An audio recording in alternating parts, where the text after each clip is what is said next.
Hey, before we begin, I'd like to announce that my new book, A Princess of the East, is available. It's a simple English fantasy novel ideal for non-native English readers, people who struggle with reading, or anyone who likes stories of adventure. Check it out in the links included in the description.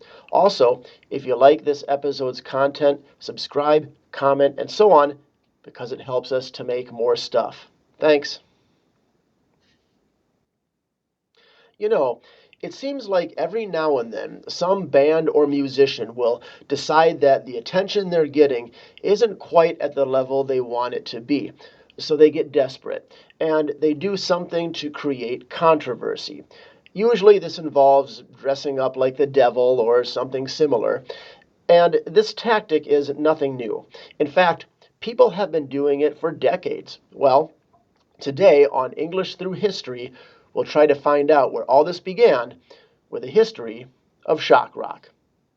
Now, before we get started, after deciding to tackle this topic, I learned that it was a little more complicated than I first thought, because what classifies as shock rock is pretty subjective.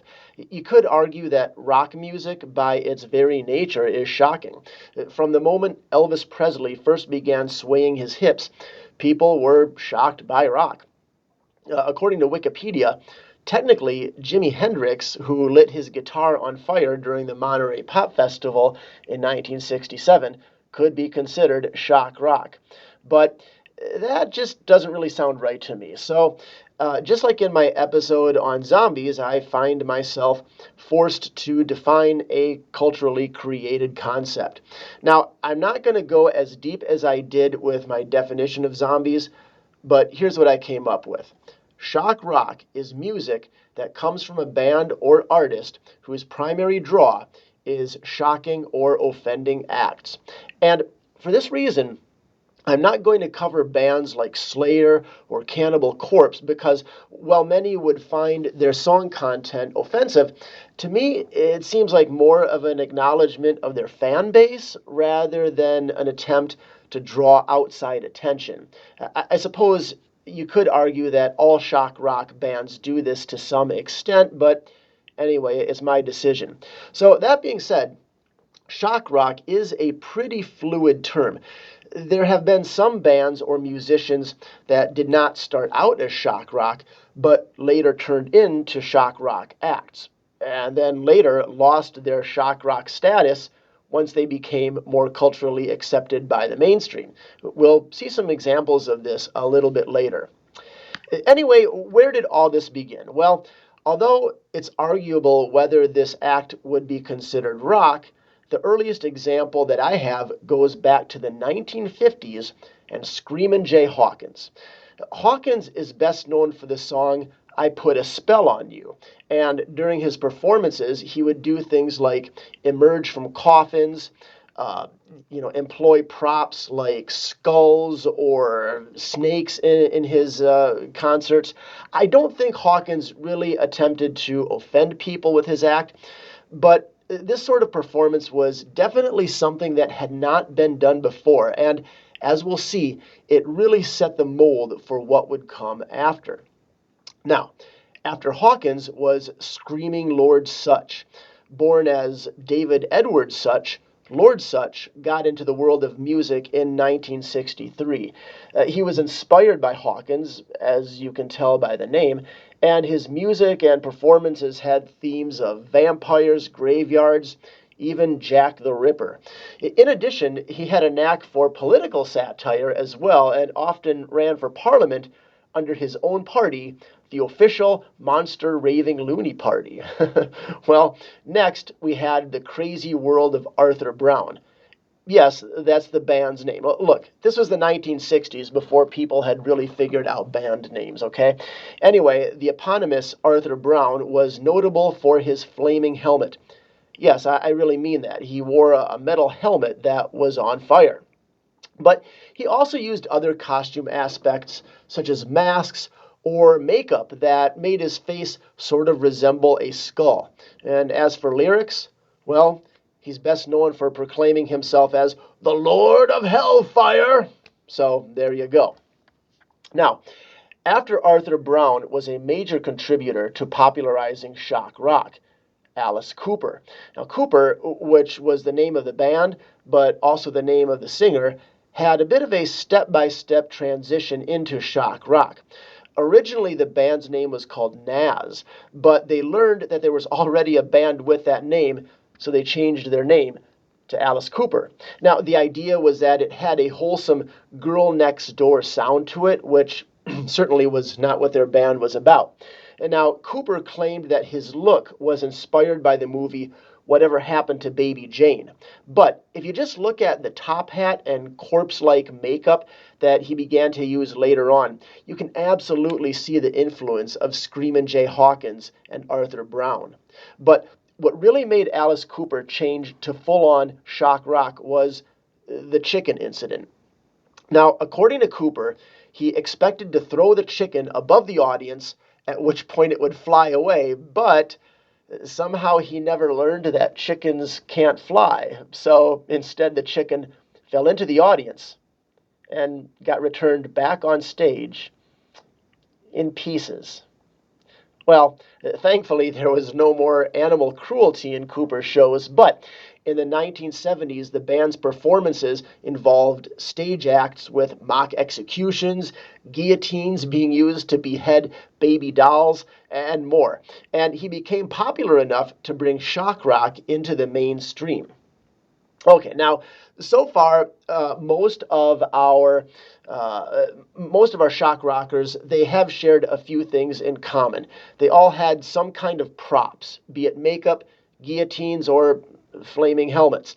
But around this time, a different kind of shock rock act was also drawing attention: Iggy Pop. Now, Mr. Pop got the idea for his act from watching The Doors, the band, not the entryway, and their frontman, Jim Morrison, who himself was known for his outrageous and provocative behavior. Well, Pop decided to take that to the next level. He was known for public nudity, cutting himself on stage, taking drugs with dogs, yes, you heard that correctly, and more. Is credited for popularizing stage diving and is considered by many to be one of the founders of punk. Now, thankfully for him, more people remember his stage performances than what is probably his most shocking act, which is having a relationship with, at the time, 13-year-old groupie Sable Starr. But music fans aren't supposed to remember that. I should also mention around this time, bands like Black Sabbath and Coven, who we mentioned in our Sign of the Horns episode, began making music. And while their work was transgressive for the time, I'm not going to count them on our list. Anyway, according to loudersound.com, the 1970s saw a big increase in the amount of shock rock bands, such as Death SS or The Mentors, but probably the most influential shock rock act in pop culture at this time was Kiss. Now, some people might argue that Kiss wasn't really shocking enough to be considered shock rock. Most of their acts involved pyrotechnics and the like, but they did dress up in black and white makeup that sort of resembled that used by Arthur Brown and Alice Cooper, especially Gene Simmons, also mentioned in our Sign of the Horns episode, who dressed as a demon, breathed fire, and would spit fake blood during performances. There was also the time that they actually made a comic book using blood from the band members in its red ink. I think that's close enough for shock rock. But the important thing is that Kiss was a hugely popular band, one of the most popular bands of all time, according to some. And if you want any sources to back that up, just type it into any search engine. So what happened is that Kiss took this style of music performance by Screamin' Jay Hawkins and popularized by Alice Cooper, and then catapulted it into the mainstream. But for every Alice Cooper, there's an Iggy Pop. And while Kiss was gaining fame with their makeup and pyrotechnics, the Plasmatics was gaining fame with mohawks and exploding cars. Now, this punk band was fronted by Wendy O. Williams, who was known for public indecency, sawing through guitars with chainsaws, and jumping out of explosive-laden vehicles just before detonation. If that isn't rock, I don't know what is. So by the 80s, shock rock was pretty well established, and you had a handful of bands using this style in their music, acts such as Merciful Fate or Lizzie Borden. But probably the most notable historic contribution to shock rock to come out of the 80s was GWAR. Now, GWAR stands for God, What an Awful Racket. And they really took shock rock to the next level. They didn't just stop with makeup and stage props. They had full-on costumes and even a complete sci-fi story behind their on-stage personas. See, the idea behind GWAR is that they're aliens from another planet who want to enslave mankind or something. I don't know. I never really got into GWAR that much, so I'm not totally sure. But again, they definitely took things to a new level with live performances that showered audience members with fake blood and other fake bodily fluids. Actually, they were banned from the state of North Carolina once due to a giant prosthetic phallus known as the cuttlefish of Cthulhu.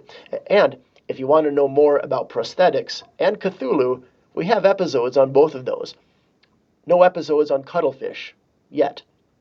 Anyway, apparently GWAR also had a movie called Phallus in Wonderland. And on the non-costume side of things is Gigi Allen. So Allen had been around for a while at this point, around 1977 to be exact, but it was during the 80s when his onstage punk performances changed to shock rock. Allen's shtick? Well, he had a thing for emptying his bowels on stage, in addition to his Iggy Pop inspired self-mutilation. Now, Allen isn't nearly as famous as some of the others on this list, but he is worth mentioning. Well, after GWAR and Allen, the world had pretty much seen it all. Now, shock rock was still popular, but none of it really did anything too new. The 90s saw lots of new acts, but not a whole lot of these rose to prominence, except for a few notable ones like Slipknot, or maybe not shock rock according to our definition, Rammstein. There was even the Insane Clown Posse, who, well, actually rappers, not rockers, use quite a few shock rock themes in their work. That being said, there were two shock rock incidents of note during the 90s. The first was the beginning of Norwegian black metal. Now, this probably deserves its own episode, but this style of music started around this time, largely due to the band Mayhem. Okay, so at the beginning of this episode, I said that I wasn't going to include groups like Slayer, since they're more of a subgenre, paying tribute to a subculture. But Mayhem, well, I have to mention them. You see, for a lot of the bands that we're covering today, when you get past all the makeup and explosions, they're just ordinary people like you and me. Well, maybe not that guy that pooped on stage, but Mayhem, accurately named, was the real deal. They were responsible for actual arson and burning down historic churches in Europe. They injured a fan by throwing a sheep head into the audience. One member, named Dead, actually took his own life, and another member, named Euronymous, found the body and sent pieces of the skull to his friends. Now, in case you think this is an urban legend, I actually tracked down evidence of this. It turns out an auction site called Serial Killers Inc. auctioned off a letter that Euronymous wrote to a friend with a piece of Dead's skull attached. So, fact check, true. Now, if you're horrified by the actions of Euronymous, well, so were his fellow musicians, one of whom ended up killing him. Well, if you think nothing could top GWAR, there you have it. But while Norwegian black metal increased in popularity over the decades, almost becoming mainstream, that's right, I said it, it thankfully didn't involve much in the way of actual crime. So the other notable shock rock act to come out of the 90s was Marilyn Manson. So this is both the name of the band and also the name of the singer who fashioned the name from two notable and very different figures from American culture. And wait, isn't that basically the same thing as Alice Cooper? Okay, well, anyway, Manson's shtick was less horror themed than Alice Cooper and more anti religion themed. But really, there wasn't too much of note to Manson's act, as none of it was particularly new or original at this point. And yet, for some reason, he skyrocketed in popularity. Why? Well, I think he was just in the right place at the right time. You see, Manson came at a time between the grunge era of music and Britney Spears. So his act kind of stood out. At least that's my theory. Well, after the 90s, the face of music kind of changed. But by this time, we'd pretty much seen everything. Yeah, sure, every now and then some artist will try to incite controversy, but it's not really central to their identities. Some of the classics like Gwar, Alice Cooper, and Iggy Pop are still around, and there are some newer acts like the Dwarves, Ghost, or Ice Nine Kills who base their acts off of those whom we spoke about earlier. So, while shock rock might not be so shocking in this day and age, it continues to be an influence in the music we listen to.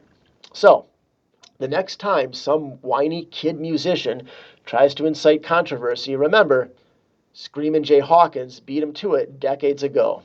Hey, that's it. Thanks for joining us. Don't forget to leave a comment about how I forgot to mention your favorite band, and I'll see you next time.